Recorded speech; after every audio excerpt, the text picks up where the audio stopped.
আজি আমাৰ ৰাজ্য চৰকাৰৰ তিনিটা বিশেষ কাৰ্যসূচী হোলীৰ পবিত্ৰ দিনটোত আমি ৰূপায়ণ কৰোঁ। প্ৰথম, অসম লোকসেৱা আয়োগৰ দ্বাৰা অনুষ্ঠিত কৰা পৰীক্ষাত উত্তীৰ্ণ হোৱা 289 গৰাকী প্ৰাৰ্থীক আজি আমি নিযুক্তি পত্ৰ প্ৰদান কৰোঁ। অসম অসামৰিক সেৱাৰ পৰা অসম আৰক্ষী সেৱালৈকে কেইবাটাও বিভাগত তেওঁলোকৰ নিযুক্তি হ'ব আৰু প্ৰতি বছৰে লোকসেৱা আয়োগৰ পৰীক্ষা অনুষ্ঠিত কৰা আৰু নিযুক্তি দিয়াৰ যিটো পৰম্পৰা আমি আৰম্ভ কৰিছিলোঁ তাক এই বছৰো আমি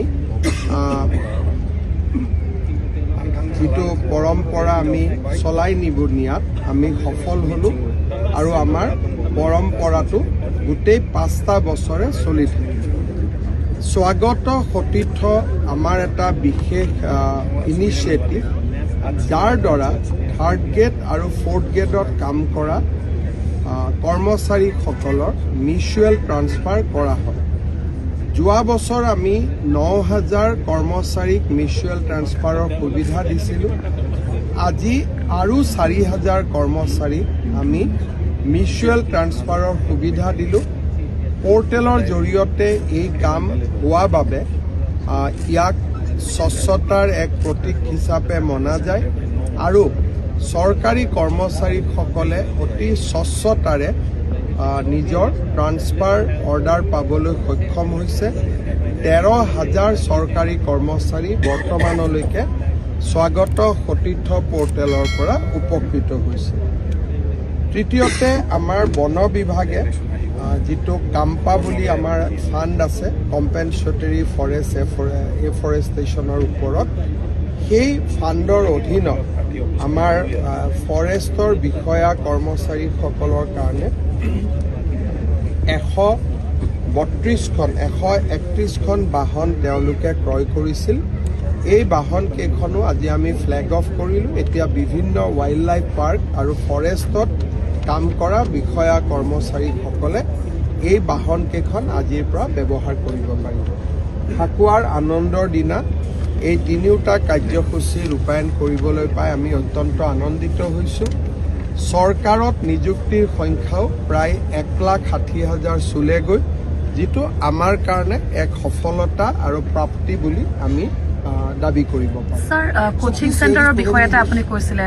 চাওক, মই এইবাৰ লক্ষ্য কৰিছোঁ ACS বা ADRE পৰীক্ষাত পাছ কৰাৰ পিছত কিছুমান কোচিং চেণ্টাৰে অফিচাৰসকলৰ ফটো দি তেওঁলোকে কিছুমান বিজ্ঞাপন উলিয়ায় যে আমি কোচিং কৰাৰ কাৰণে তেওঁলোকে পালে। এই ব্যৱস্থাটোৱে দুখীয়া মানুহখিনিক আকৌ চৰকাৰী চাকৰিৰ পৰা আঁতৰাই লৈ যাব। আমাৰ লক্ষ্যটো হ'ল যাতে দুখীয়া ল'ৰা ছোৱালীয়ে চৰকাৰী চাকৰি পায়। যদি কোচিং চেণ্টাৰত পঢ়িলেহে চাকৰি পায় তেতিয়াহ'লেতো আকৌ দুখীয়া মানুহবোৰ পিছ পৰি যাব।